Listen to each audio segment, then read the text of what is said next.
కానిస్టేబుళ్ల సంఖ్య తగ్గించుకోవచ్చు. ఊరికే ఎక్కడ పడితే అక్కడ రోడ్ల మీద కానిస్టేబుల్ని వేయటం కంటే ఇన్వెస్టిగేషన్కి చేయడానికి సామర్థ్యం ఉన్నటువంటి ఆఫీసర్ స్థాయిని ఎక్కువ చేసుకోవచ్చు. ఇవాళ కానిస్టేబుల్ జీతానికి ఎస్ఐ జీతానికి పెద్ద తేడా ఏం లేదు. క్వాలిఫికేషన్స్ కూడా పెద్ద తేడా ఏం లేదు. ఒక రంగా చెప్పాలంటే పీజీ చదివిన వాళ్ళు, డాక్టరేట్లు చేసిన వాళ్ళు కానిస్టేబుల్ అవుతున్నారు. అయినప్పుడు తీసుకునేటప్పుడే కొంచెం ఆఫీసర్స్ సంఖ్యను ఎక్కువ పెంచుకుని కానిస్టేబుల్ సంఖ్యను తగ్గించుకుని, అలాగే ఇన్వెస్టిగేషన్ని ప్రాసిక్యూషన్ని వేరు చేయడం. ఆర్గనైజేషనల్గా లార్జ్ స్కేల్ చేంజెస్ ఉంటాయి కాబట్టి ఇన్వెస్టిగేషన్ని ప్రాసిక్యూషన్ని సెపరేట్ చేయడానికి ₹1 ఖర్చు కాదు. అలాగే కోర్టులో రిపీటెడ్ వాయిదాలను అవాయిడ్ చేయడానికి ₹1 ఖర్చు కాదు.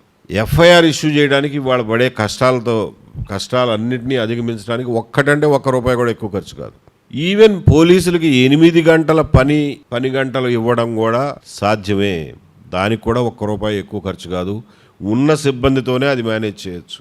ఎలా అంటే వాళ్ళ ఎఫిషియన్సీ పెంచాలి, వాళ్ళ ప్రొడక్టివిటీ పెంచాలి. అంతే తప్ప గుడ్డెద్దు చేలో పడ్డట్టుగా ఊరికే పోలీస్ స్టేషన్ నిండా కానిస్టేబుల్ని నింపి పెట్టుకుంటే పోలీసింగ్ జరగదు. మీకు ఉన్నటువంటి ప్రాబ్లం ఏరియాస్ ఏంటి, ఆ ఏరియాస్ మీద మీరు కాన్సన్ట్రేట్ చేయాలి తప్ప రోడ్డు పక్కన ఎవడో బండి పెట్టుకుని ఉంటే వాడిని తనడానికో, వాడి మీద కేసు పెట్టడానికో, లేకపోతే ఎవరో ఫ్రెండ్స్ కలిసి పేకాడుకుంటా అంటే వాళ్ళ మీద రైడ్ చేయడానికో, పల్లెటూరు నుంచి ఎవరో గబుక్కున పట్టణంలో వస్తువు కొనుక్కురావడానికి వస్తే హెల్మెట్ లేదు అని చెప్పి వాడి మీద కేసు పెట్టడానికో వాడే పోలీసింగ్ని మీకు ప్రాధాన్యతలు ఏమిటి, ఎక్కడ మీకు ఈ ఏరియాలో, ఈ జిల్లాలో, ఈ పర్టికులర్ ఏరియాలో ఏంటి మీ ఇంపార్టెంట్ సమస్యలు ఏంటి, దాని మీద కాన్సన్ట్రేట్ చేయడానికి మనం ఉన్న మ్యాన్ పవర్ను ఉపయోగించుకుంటే సరిపోతుంది.